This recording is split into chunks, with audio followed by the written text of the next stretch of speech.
from the threat. So, pag binabasa ko ng efflorads, nag-i-spread ka naman po. Sa side naman. Hindi pwede sa gilid. Pwede naman. Ay, mas okay sa side. Effleurage. From the French word effleurer, which means to floor, to glide, the application of unbroken gliding movement following the contour of the body, only applied in one direction to avoid friction. Variations are one-handed effleurage. Sub-variations are raking,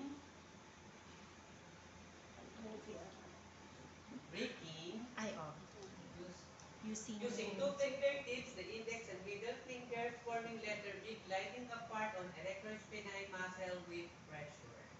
Next is ironing using palm, fist or knuckles, and forearm. The deeper the glide, the slower the move.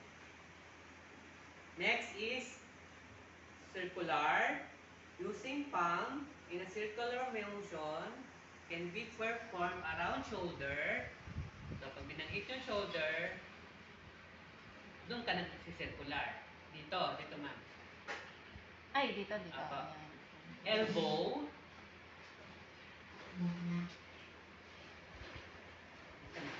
Hips. Elbow, hips, and abdomen. Next is two-hand effleurage. Sub-variations are heart, a long deep stroke using both hands in a heart-shaped motion. Next is circular, one hand over or beside in a circular motion. Next variation is alternate effleurage. Sub-variations are raking, same as one-hand raking but using two hands alternately. Next is alternate circular, using one hand circles in a region and one hand move behind and half circle, control na crush. Next is nerve stroke. A feather-like tracing over the skin, the direction is from superior, o pag sinabi superior, nasa ulunan ka pala. Superior to inferior, tama yan ma'am, proximal to distal. Next massage stroke is petrissage. So habang binabanggit yung petrissage, nag-heart effleurage ka sa Okay, petrissage. From the French word pétrir, which means to mash or to knead, a cycle of rhythmic lifting, squeezing, and releasing the tissue. Variations are, punta ka sa braso, one-handed petrissage. So, iniipit mo yung muscle. Letters, nakaganto yung kamay mo. Pinipiga mo yung muscle. Baliktad ma'am. Yan. One-handed petrissage. One-handed is staple, clamp, and squeezing. Next is two-handed petrissage, same as one-hand petrissage, except both hands are lifting and compressing and releasing the tissue simultaneously. Variations are praying hands, using both hands, finger interlaced in a praying hand position, palm squeezing upward. Next is ocean wave. Sa likod na tayo. Yung ganon. Di ba? Nagsasalubong sa gitna. Yan. Using, nasa na? Both hands gliding back and forth movement while the hands oppose each other, lifting the side and pressing down while on top. Next is alternate hand petrissage. Using both hands, lift the skin, grasp, and release alternately. Yan, pwede yan. Or pwede din sa may dito trapezius muscle pinaka. Alternate na para naman pantay. Next is pulling. Punta ka sa ano? Yes po. Pulling. Grab the tissue with both hands, lift it up away from the bone while spread, keep it out laterally. Next is skin rolling. Using fingertips. Pinupush ng thumb, gumagapang yung apat na dali. Pataas. Using fingertip, involved lifting and rolling the skin, no downward force is used. Next massage stroke is friction. Comes, so, pag nag-move ka na ng next variation, nag-e-explorance ka pa rin. Okay? Next massage stroke is friction. Comes from the Latin word meaning to rub.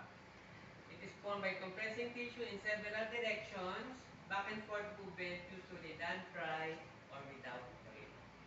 Variations are superficial warming. Di ma'am? Tapos, yung Yan. Superficial warming. Mataas lang. Also known as sistra, both palms move briskly in opposite directions. Some variation are sewing. So, ganun mo yung braso niya sa likod. Excuse me po. Excuse me po. Ito. So, when using fingertips, finger. Okay. Yan. Using fingertips, both palms move briskly in opposite end. Or ulnar edge of the hand. Ito.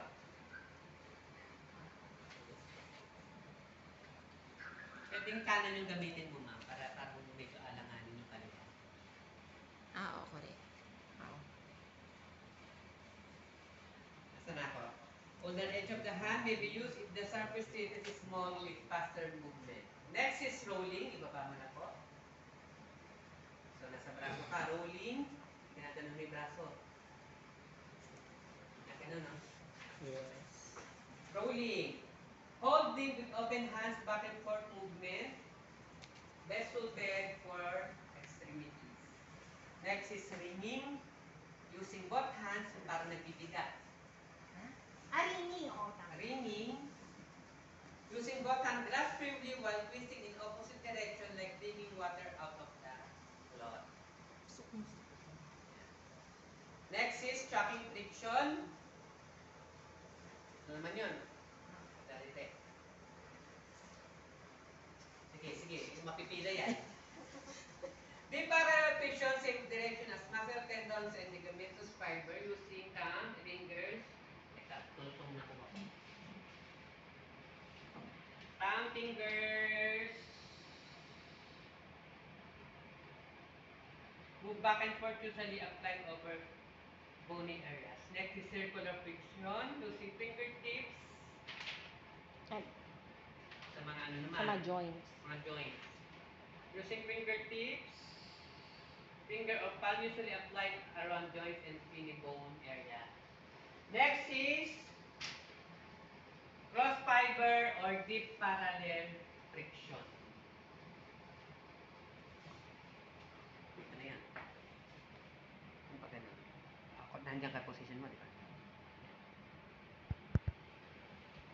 And then meaning nun. Deep parallel friction. Deep penetrating formal friction.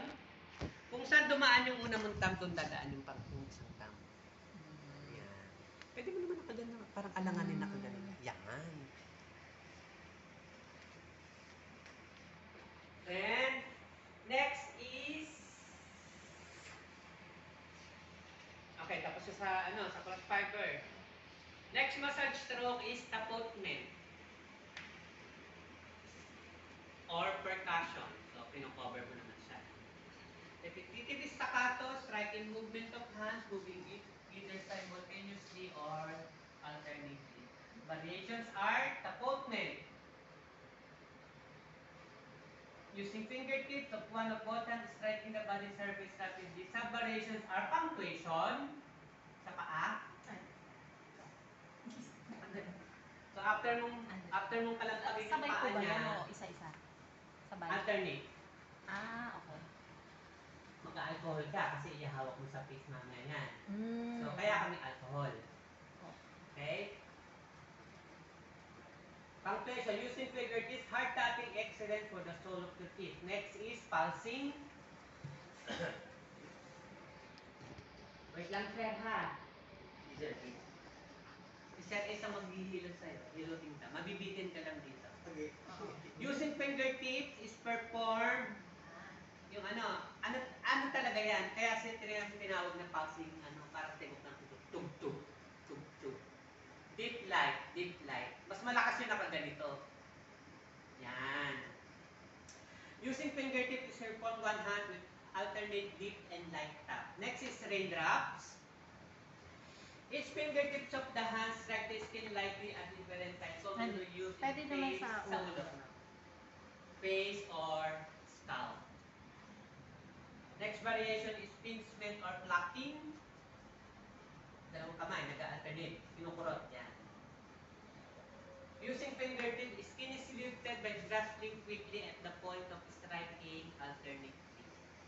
Okay. Next is hacking taputment. Chop using the ulnar edge of the hand. Hindi. Hiwalay. Ay, chopping pala. Hand with finger relax with some variations of quacking. Yan. Using the side of the third, fourth, and fifth finger during the strike of quacking sounds. Next, variation is cupping. Natatak lang ng lungs. Ginagawa yan.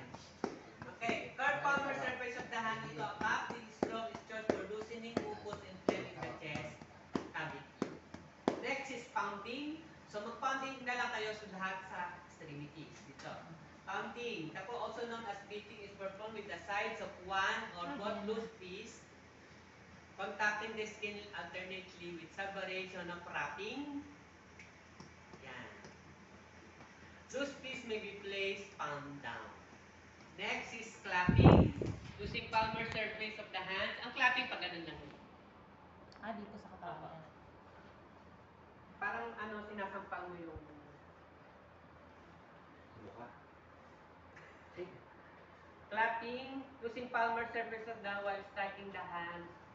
While striking with alternate stroke with some variation of slapping, yun na yung ano, ginaganon. Sa may face. Hinahagod din dahil. Pwede mong i-side. Excuse me po. Excuse me po. Using fingertips, striking the skin with alternate stroke. Hanggang doon lang. Huwag mo nang basahin yung ano dito. Not recommended for abuse. Hanggang doon lang. Using fingertips with the skin with alternate stroke. Ito, wag na itong nakalagay na ito. Next variation is diffuse. So, paano gagawin mo? So, ibabalik mo yung towel. Kaya mo naka-cover dyan. Ibabalik mo yung towel na nasa gilid. Okay. Okay. Sa ilalim po. Hindi. Hindi mo siya ilalim. Dito. Yan. Pagka ganyan mo. Okay. Oh. And then, kung saan nakaharap yung accessory, kakalikod ka, yun ang magiging pang-cover. Mag-exercise mo naman. Pumikit lahat. May salamin sa kabila.